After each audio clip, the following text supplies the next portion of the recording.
Want to manage app usage or set limits on your iPhone? Here's how to set up screen time in iOS 18. If this helps, like and subscribe for more iPhone tips. Head into settings and scroll down to tap on screen time. Tap turn on screen time, then hit continue.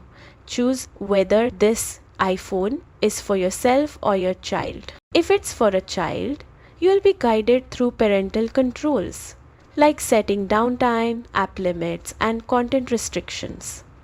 If it's for you, you will still get access to app tracking, limit settings, and reports on daily usage. Once enabled, you can view how much time you spend on specific apps, set time limits for categories like social media or games, and even schedule breaks.